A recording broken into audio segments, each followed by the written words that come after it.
What's up, everybody? This is TE Huff Fitness, bringing you video number 1 of a series of many videos to come where I'll be answering questions and offering tips and suggestions pertaining to the fitness world.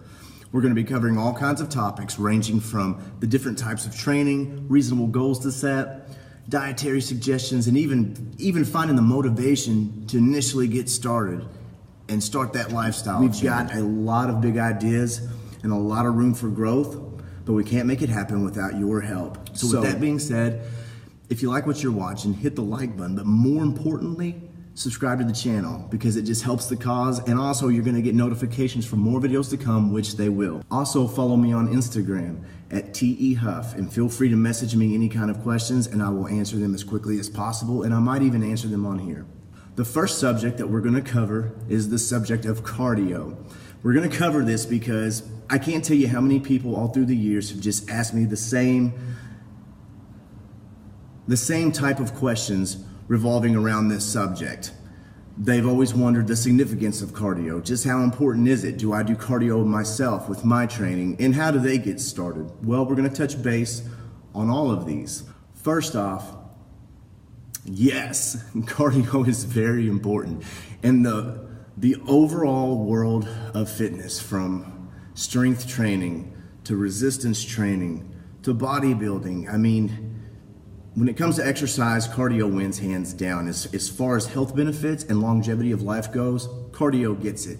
It offers so many great things. I mean, just to name a few, I mean, it strengthens your lungs, of course. I mean, so many people these days get winded going up a flight of stairs or just walking a certain distance because they're out of shape.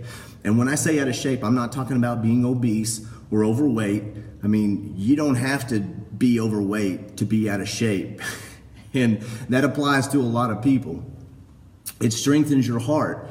You know, your heart's just like any other muscle. You know, you got to work it out on a regular basis for it to be fit, for it to be strong. And the stronger that muscle is, the easier it is to do simple things. You know, the stronger your heart is, the easier it is to pump blood through your body. It lowers cholesterol, it lowers blood pressure. Doing cardio releases endorphins in the brain, which help alleviate symptoms of depression. Studies actually show that most people who do cardio on a regular basis have a more positive outlook on life.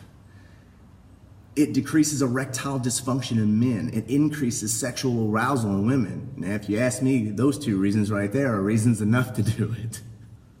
The list goes on, and I could go on, but these are just some of the reasons I've pulled off the top of my head. But if you ask me, those are reasons enough.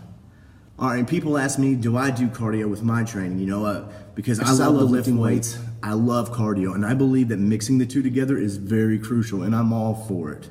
And I've played around with all of it.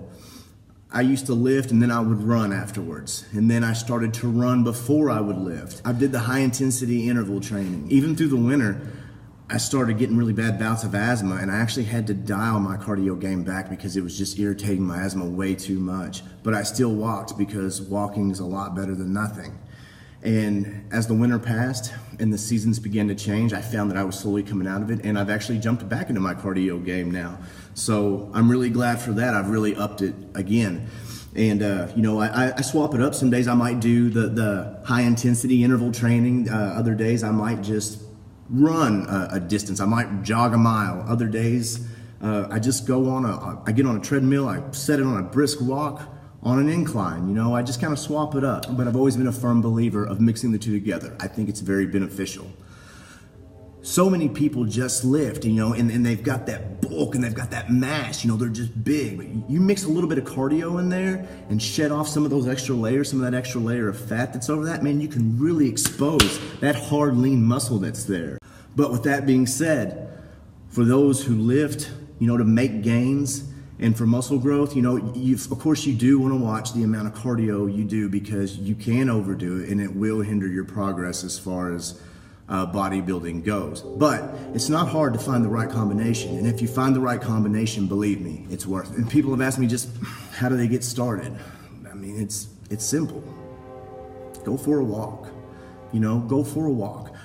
Go for a jog. You know, if you're in a gym, I mean, there's treadmills, there's ellipticals, there's stationary bikes, there's so many options you can choose from. There, there's aerobic exercises you can do. I mean, anything that's going to elevate that heart rate and keep it elevated at a certain increment of time, I mean, that's going to work wonders for you. And it's important not to overdo it in the beginning. So many people just want to hit the ground running, and that's just a good way to hurt themselves. It's a good way to get burnt out, and then they just go back to square one, not doing anything. You don't have to move mountains starting out.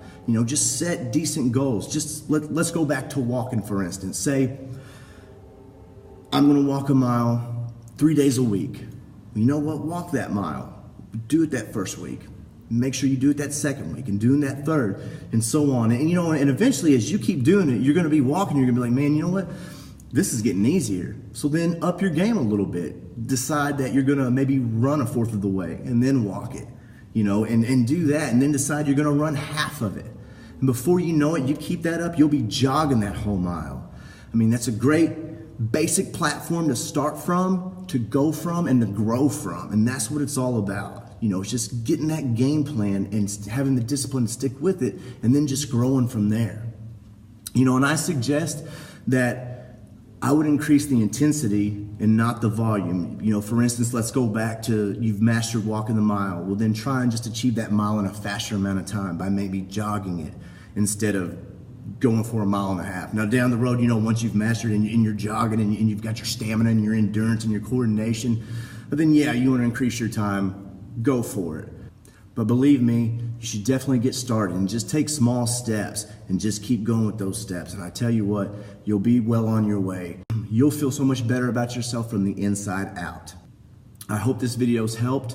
If you have any kind of questions, feel free to drop me a message. And thank you, and God bless.